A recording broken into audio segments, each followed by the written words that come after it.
今天给大家推荐一部超经典的高分悬疑电影，该片曾荣获了第68届奥斯卡奖的最佳原创，也是后来被众多导演模仿的经典之一。如果有什么电影的结局反转可以让你惊掉下巴，那么除了看不见的客人也只有它了。故事开始于凌晨的一个码头，一艘停靠的货船突然发生了爆炸，待到天色渐渐发亮，警方在事发现场找到了27具尸体以及2名幸存者，其中1名幸存者被地方警局带走，另1名则因为昏迷被送进了医院。为了加快案件的侦破速度，联邦探员和地方警局进行了同步审讯。可等到联邦探员赶到医院后，他发现这名幸存者竟然是匈牙利人，由于语言上无法沟通，所以他暂时不能问出有用线索。与此同时，海关特派员大卫来到一个警局，表示想见一下关押在这里的第2名幸存者。接待他的局长听后直接拒绝，理由是这名嫌犯的罪名很轻，且州长和市长已经打来电话施压，命令他们2小时后必须放人。听闻此话的大卫疑惑不解，下意识地觉得这个案子绝不会这么简单。他告诉局长，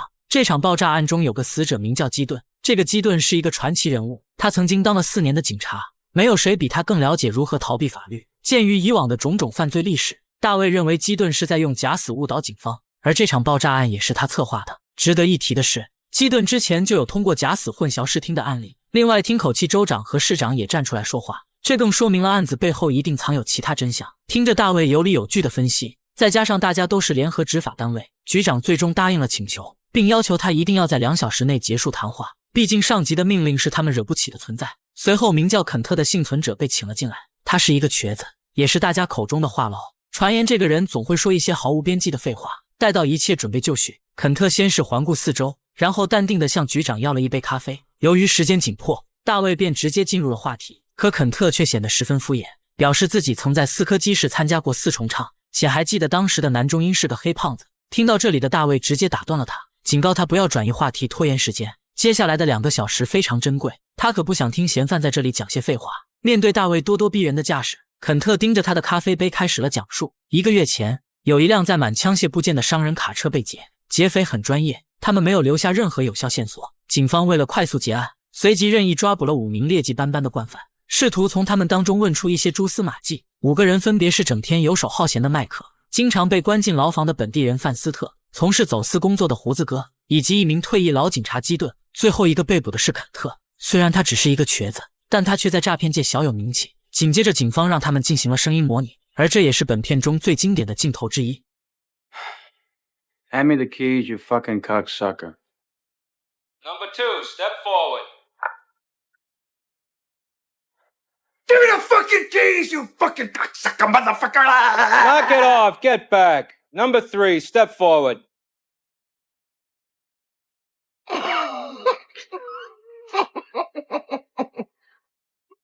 5个人全部都是身经百战的罪犯，因此警方根本得不到什么有用线索。问话结束后，几个人被关进了同一间牢房，然后等待24小时无罪释放。麦克和范斯特之前是一对搭档，2人不知道犯了多少个案子，所以被抓来审问再也正常不过。胡子哥是1名爆破专家，他一直以来都被警方死死地盯着。基顿则是一个十分狡猾的罪犯，他的手段比在场的所有人都高明。不过基顿早就对外宣称金盆洗手，表示再也不会去做违法的事。最后被抓的肯特让人感到意外，他生性胆小怕事，档案中也不过是一些诈骗罢了。本来这5个人是警方随机挑选抓来的，但却无意中促成了一个新的犯罪团伙。麦克表示他手里有一个私活，既然大家都聚在了一起，不如出去后把这单生意做了。所有人听后纷纷表示同意，唯独基顿不想参与进来。他刚和一个律师职业的妻子结婚，现在正做着一些生意，根本不缺钱花。几小时后，基顿的妻子将几人提前保释了出来。她告诉丈夫，这次的消息传得很快，一些跟他们合作的投资商纷纷撤资了，也就是说基顿有可能要面临破产。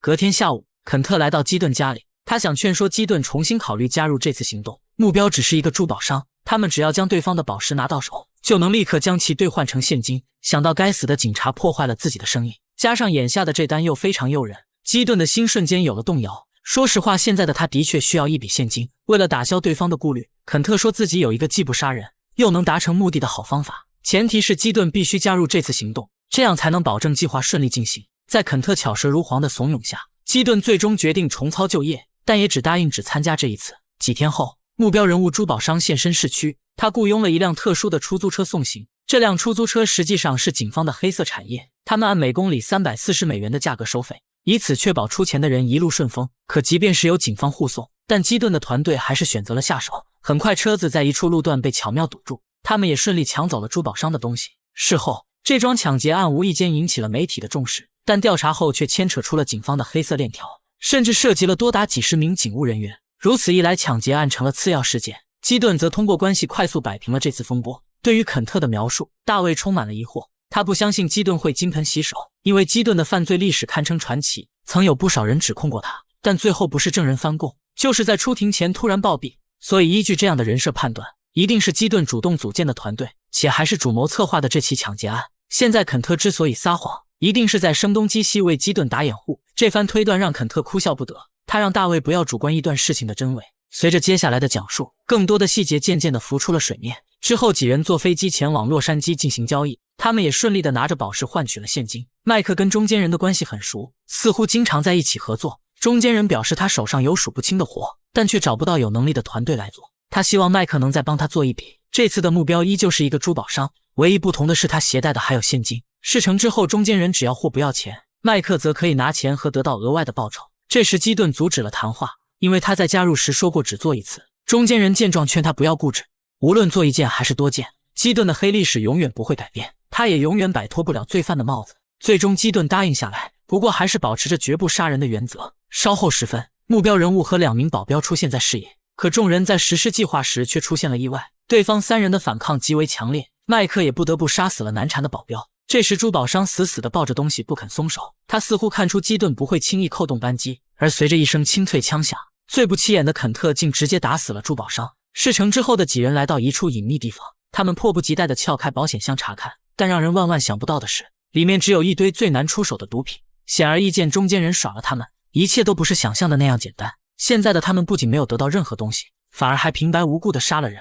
当天晚上，几人将中间人约出来质问原因，可对方却表示自己也不清楚。这个任务是一个名叫小林的律师下达的，是他点名要找麦克几人干这个活。很显然，中间人口中的小林是个幕后黑手，可他背后的真正意图又是什么呢？为了搞清楚怎么回事，几个人随即找到了所谓的小林律师。对方一见面十分谦虚，表示自己的信息有误，所以才让大家的这次任务打了水漂。话锋一转，小林说接下来他会让几人再去做个任务，完成后就能拿到9100万的酬劳。众人听后不屑一顾，现在双方的信任根本没有建立，怎么可能又要接受新任务呢？况且这次来是想弄死小林，他们的行事风格是零容忍被人戏耍。小林说这次的任务不是请求，而是命令，因为他是为凯撒服务的。此话一出，惊呆了所有人，除了肯特不知道凯撒是谁，剩下的人全都听过这个人的名字。凯撒是一个传说中的黑帮首领，他的穷凶极恶和残忍手段简直无法形容。小林接着说，你们5人都抢过凯撒的货物，因此这次任务全当是还债了。任务内容是阻止匈牙利人的一场毒品交易，地点是在一个非常普通的码头。听到这里的基顿不想再接什么任务，他说没有人见过凯撒的真容，所以不会轻易相信这套说辞。小林淡定的没有应答，他断定这帮人已经被自己的话镇住，没有多余的动作。小林留下一个公文包便离开了，公文包中除了一份任务资料，下方则放着5份档案袋，上面分别写着众人的名字。可就在大家看完各自的档案后，所有人不禁倒吸一口凉气。文件里记录了他们从18岁做过的每一件坏事，如果将这份档案交给警局，那么他们这辈子只能待在监狱了。可以断定，今天的这件事必然早有预谋，说不定前段时间的一起被抓，也可能是凯撒故意做的一个局，目的是一步步引导他们来到这里。而2个珠宝商任务则是测试他们的能力。这时肯特询问凯撒是谁，为什么大家好像都很忌惮这个人。范斯特解释说，凯撒是一个重量极大毒枭，相传有一帮匈牙利人想要自立门户，于是便绑架了他的妻子和孩子，并逼迫他交出所有生意。当时的凯撒没有害怕，他先是亲手杀掉了自己的家人，然后又放走了幸存的匈牙利人。在办理完家人的丧事后，凯撒对匈牙利人进行了逐一清算，他杀了参与谋反的所有人，包括他们的家人和朋友，以及所有与他们有过往来的伙伴。之后凯撒便从大家的视野中消失，唯独留下了一个冷血残酷的传说。听完解释的肯特懵了，他第一次听说本市还有这样的狠人。第二天，众人发现了范斯特的留言，他表示不想参与任务，所以连夜逃离了这个地方。不过当晚小林就打来电话，并给出了范斯特的具体位置。可当几个人赶到现场后，却赫然发现范斯特已经死了。显而易见，这是小林的警告，所有人必须服从命令执行任务。回来后的基顿非常愤怒，他不相信传说中的凯撒真的存在，这一切都不过是吓唬人的幌子罢了。与其这样被人玩弄于股掌，倒不如主动出击去干掉小林。听闻此话的众人纷纷附和，随即就地制定了一个周密计划。紧接着他们顺利地劫持了小林，并把他带到顶楼准备动手。可这时小林却淡定地说凯撒正看着一切，还表示基顿的妻子就在楼下办公，只要谁敢动他一根毫毛，那么基顿的妻子就会死于非命。为了确保对方的话是真是假，几个人挟持着小林来到了下面，也果然发现里面坐着的正是基顿的妻子。小林告诉众人，现在大家必须乖乖去执行任务，不然除了基顿的妻子会死，还有麦克的侄子也会遭殃，以及胡子哥的父亲和肯特的叔叔。而面对如此赤裸裸的威胁，基顿等人只能闷声吃下哑巴亏。几天后，4个人全副武装来到了目标码头，已知这里有几十名匈牙利人，他们个个都是装备精良、武艺超群，因此这次的任务难度非常之高。等下毒品交易会在一艘货船上进行，几人的任务就是干掉他们并抢走东西。按照步骤计划，胡子哥负责爆破吸引注意，麦克负责占据高点担任狙击手，基顿则是直接露面去充当诱饵。行动不便的肯特被留下来善后，如果任务失败，基顿让他立刻离开去寻找妻子帮忙。在交代完所有事情后，基顿大踏步地走向了码头的一群人，他们都是在外面放哨的打手，一看到有人便立刻围了上来。而随着一声剧烈爆炸，基顿和麦克同时出手，只一瞬间就扫清了码头外面的障碍。这时听到动静的其他武装纷纷出来，腾出手的胡子哥则奉上了一梭子弹。眼看外面的打手已经清除，基顿和麦克便端枪冲上了货船，他们也不想杀更多的人，只求能拿到所说的毒品即可。另一边的胡子哥发现了一辆面包车，车后面装的全是现金，可他尚未来得及高兴，一个神秘人便结束了他的性命。从胡子哥不可思议的表情不难推断，眼前的神秘人可能是个熟人。同一时刻，基顿和麦克逐个清理船舱，两人几乎干掉了剩下的敌人。在搜遍了船上的所有房间后，他们并没有发现要找的毒品。此时的基顿意识到他们又被耍了，现在的情况极有可能是个骗局。有所顿悟的麦克没有迟疑，当机立断要马上离开这里。然而就当麦克刚刚下船，他就倒在了血泊之中。原来杀死胡子哥的神秘人并未走远，没有任何悬念，基顿也同样受到了偷袭。这一幕被躲在暗处的肯特看在眼里，他亲眼看着神秘人杀了基顿，随即又丢下烟头点燃了整个货船。几分钟后，货船的爆炸腾起了一朵蘑菇云，这场案子也就此戛然而止。话音未落，大卫立刻认为肯特是在撒谎，为什么不开枪阻止神秘人？为什么要眼睁睁地看着基顿被杀？此刻的肯特显得十分惶恐，他表示当时的自己吓尿了。I did. You're lying to me. I am not. You've known this whole fucking I time. don't know what you're saying. I You've did known. see Keaton get shot. I swear to you. Then why didn't you help him? You had a gun. Why didn't you help him? He was your friend.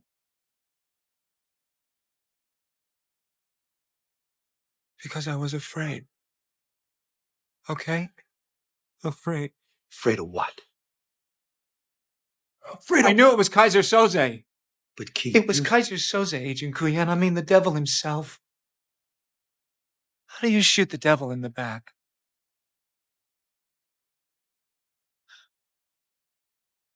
What if you miss?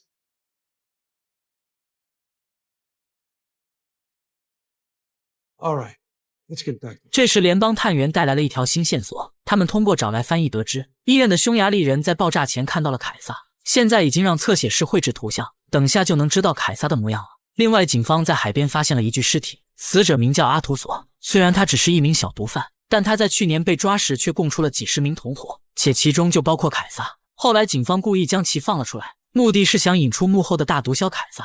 恍然之间，大卫立刻明白了这起案子的最终真相。小林让基顿去阻止的不是毒品交易，而是要借刀杀人除掉船上的阿图索。从资料上可以看出，阿图索熟悉凯撒的一切业务和罪行，他也是已知唯一能定罪凯撒的人。当听到阿图索的名字后，肯特表示自己没听过这个名字。大卫继续说道，巧合的是基顿的妻子是阿图索的引渡顾问，那么这个人的行踪只有他们两口子知道。如此不难推测，假设把凯撒认定为基顿，那么所有疑点都解释得通了。大家共同努力干掉了几十名敌人，但最后都被一个神秘人偷袭。如果不是最熟悉的人，那么众人怎么可能没有防备呢？所以，基顿就是凯撒，凯撒就是基顿。至于他为什么要留下一个肯特，是因为只有他看到了基顿被杀，以此就可以混淆视听，掩人耳目。现在又动用高层来保释肯特无罪，显然只是让证人能够活着而已。听完分析的肯特也大彻大悟，原来一切都不过是基顿让自己看到的，自己从头至尾都在被人误导，所以最后看到的场景是假的。